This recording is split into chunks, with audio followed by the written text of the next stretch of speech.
everyone.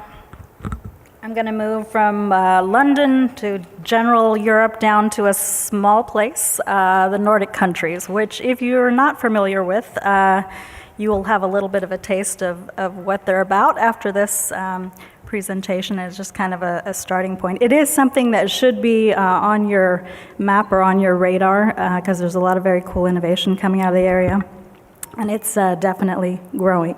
My name is Charlotte Danielsson. I'm the Executive Director for Silicon Vikings.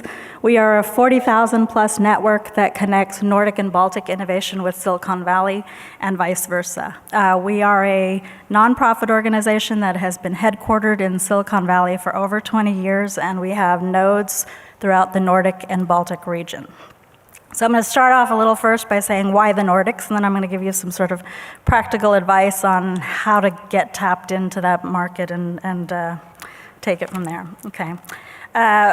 Denmark, Sweden, Finland, all consistently placed in the very top 10 of the global innovation rankings. Norway, it does very well too, just not in the top 10.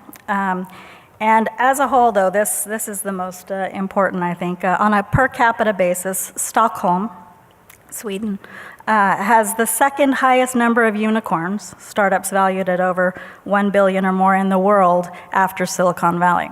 So there's something very special happening in the Nordics. If you go back 20 years, not really true, but they are very much growing and continuing. You will see them taking more and more prominence, I think, on the world stage going forward. The main ecosystems are really Stockholm, Helsinki, Copenhagen, and Oslo. Although a lot of the smaller cities as well are really starting to develop technology sort of ecosystems themselves. What makes the Nordics unique and what makes them great for technology in general is that these are very educated societies. So there's a great talent pool there. It's also strong universities with really strong research programs. And they're coming up with a lot of programs where they're really taking the research and turning them into innovation. And the government is very active, and the universities are active on promoting entrepreneurship into every type of program, not just business programs, engineering programs, science programs, lots of those types of things, and including sort of adding incubator programs. And entrepreneurship is sort of on the front of everybody's minds. They are also the thing that I think makes the success of the Nordic countries most powerful is that these are small countries. So unlike in the US, when you start a startup, you're thinking, oh, I'm going to tap into Silicon Valley and I'm going to, do great here and then maybe, expand from there in the US and so forth. From day one, the Nordic companies, when it's one little person running it, they're thinking, I'm taking this thing global. So they're starting on that note because the domestic markets are too small to really go big. So everything that they're setting up is sort of set up in a way to be able to grow. It also has it's a great place to live, less income inequality than most countries, most developed countries, and also more gender equality, better work-life balance, care about the environment, all of that kind of thing. So it's someplace that people are really starting to take notice of. Just to go over a little briefly what the sector strengths are. Sweden, e-commerce, software, FinTech is getting very big there, life sciences, entertainment and entertainment technology. So not just ABBA, there's more stuff out there. Finland has very strong gaming, e-commerce, software and digital health. Denmark, software, biopharma, renewable energy. Norway, biotech, software and IoT. Just to throw out some names, as most of you might not really know that these are Nordic.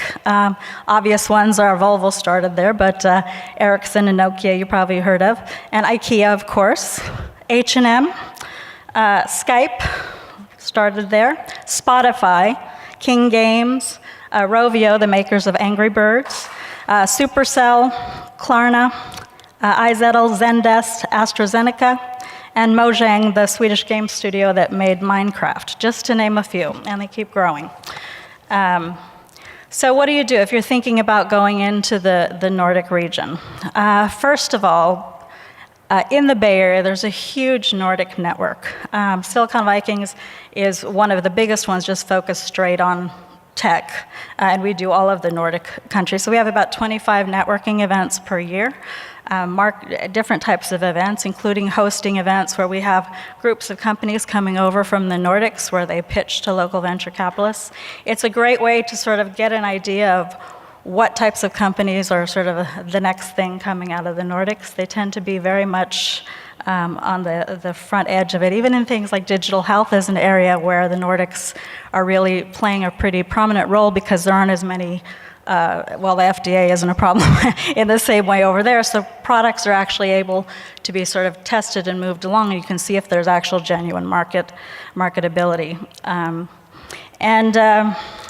In addition to that, all of the Nordic governments have organizations here locally with staff that both help their startups come this way, but they also help companies go back into the Nordics. So they are companies, for example, Innovation Norway, Business Sweden, Business Finland, Innovation Center Denmark.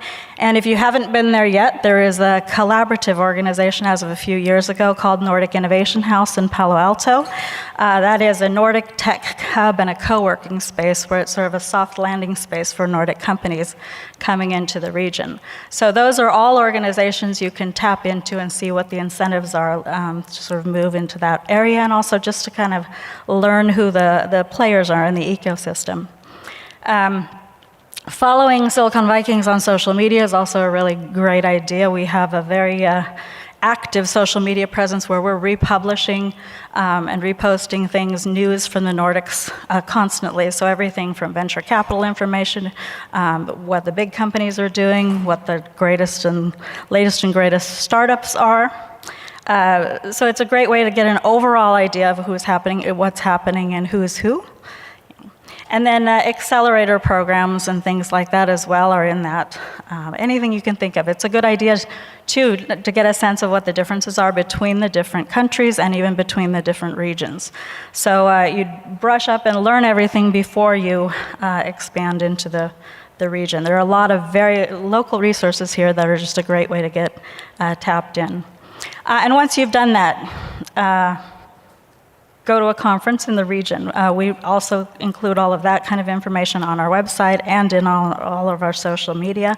We do a lot of partnerships with the conferences in that region. A great way to kind of go and meet the people in the ecosystem. There's a big conference, for example, the biggest one, if you haven't heard of it, Slush in Helsinki, that was actually started by a bunch of students at the university there, and they put it in November, which, if you don't know about Finland, November is probably one of the worst times of the year to go to Finland because it's cold and dark, and they pack the place, and they actually have gotten to the point where they charter an airplane from Silicon Valley to go straight to Helsinki just for this conference. So, which says to me that there's a lot of stuff happening there that's just really important to kind of tap into, and that one's a great one to go see how much entrepreneurial spirit there is happening there.